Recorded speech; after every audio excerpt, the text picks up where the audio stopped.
Iran, Israel, America जंग के बीच घरेलू बजट पर असर डालने वाली एलपीजी सिलेंडर की कीमतों में भारी बढ़ोतरी हुई है। तेल कंपनियों ने 7 मार्च 2026 से नई दरें लागू कर दी हैं। इस बढ़ोतरी के बाद देश के प्रमुख महानगरों दिल्ली, मुंबई, कोलकाता और चेन्नई में घरेलू एलपीजी सिलेंडर 14.2 किलोग्राम की कीमतें 60 रुपया के साथ बढ़ गई हैं। बढ़ोतरी के बाद ये दाम 900 रुपये के पार पहुंच गए हैं। इसी के साथ commercial LPG gas cylinder 19 kilogram के दामों में भी 115 रुपये की भारी भरकम बढ़ोतरी की गई है। नई दरों के अनुसार दिल्ली में घरेलू एलपीजी सिलेंडर 913 रुपये का हो गया है।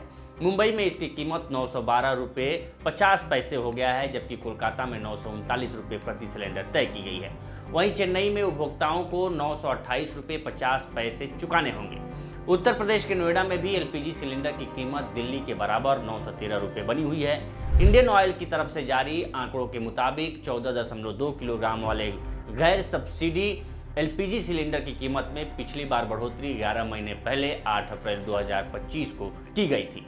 अप्रैल में कीमतों में 50 रुपये की बढ़ोतरी की गई थी। ये 30 अगस्त 2023 के बाद से 14.2 किलोग्राम वाले गैर सब्सिडी वाले एलपीजी सिलेंडर की सबसे अधिक कीमत है। ये फैसला ऐसे वक्त पर लिया गया है जब मध्य पूर्व एशिया में युद्ध की वजह से पिछले एक हफ्ते के दौरान अंतर्राष्ट्रीय बाजार में गैस की कीमत में तेजी बढ़ोतरी दर्ज की गई है।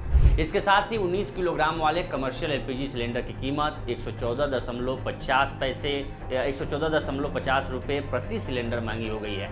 इसके बाद कमर्शियल एलपीजी सिलेंडर की कीमत दिल्ली में 1883 रुपये, कोलकाता में 1990 रुपये और मुंबई में 1835 रुपये, जबकि चेन्नई में 2043 रुपये 50 पैसे हो गई है। ये पिछले एक सप्ताह में दूसरी और इस साल जनवरी के बाद से चौथी बढ़ोतरी है। ये बढ़ोतरी 1 मार्च को 19 किलोग्राम के सिलेंडर पर 28 रुपये की बढ़ोतरी के अतिरिक्त के बाद है।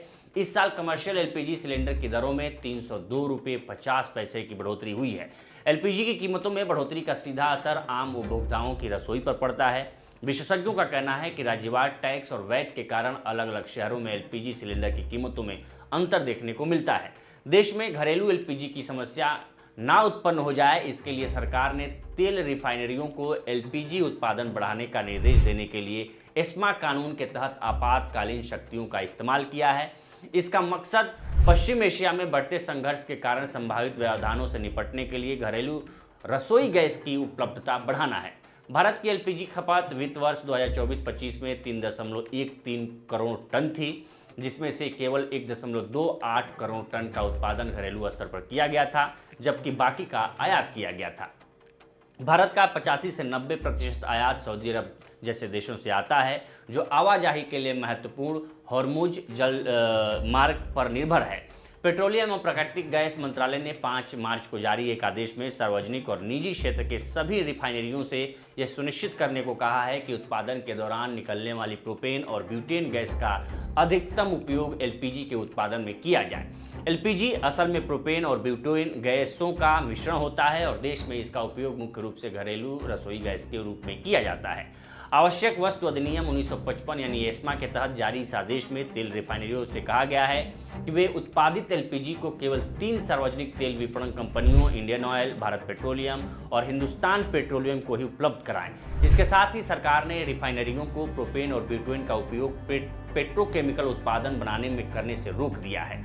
मंत्रालय ने कहा है कि सभी तेल रिफाइनिंग कंपनियां प्रोपेन या ब्यूटेन का इस्तेमाल न तो पेट्रोकेमिकल उत्पादन के निर्माण के लिए करेंगी और न ही उनका उपयोग प्रसंस्करण और क्रैकिंग या रूपांतरण करेंगी। आदेश में कहा गया है कि इन गैसों से बनने वाली एलपीजी केवल घरेलू उपभोक्ताओं को खाना पकाने के उपयोग के लिए बेची जाएगी। इसके साथ ही मंत्रालय ने कहा कि आदेश का उल्लंघन करने पर संबंधित कंपनियों के खिलाफ दंडात्मक कार्रवाई की जाएगी। भारत में इस समय 33.08 करोड़ सक्रिय एलपीजी उपभोक्ता हैं और सरकार की कोशिश रसोई गैस की आपूर्ति को निर्बाध बनाए रखने की है। तो फिलहाल इस रिपोर्ट में इतना ही। इस पर आपकी क्या राय है, हमें कमेंट सेक्शन में जरूर बताएं। बाकी देश दुनिया की तमाम खबरों के लिए बने रहें।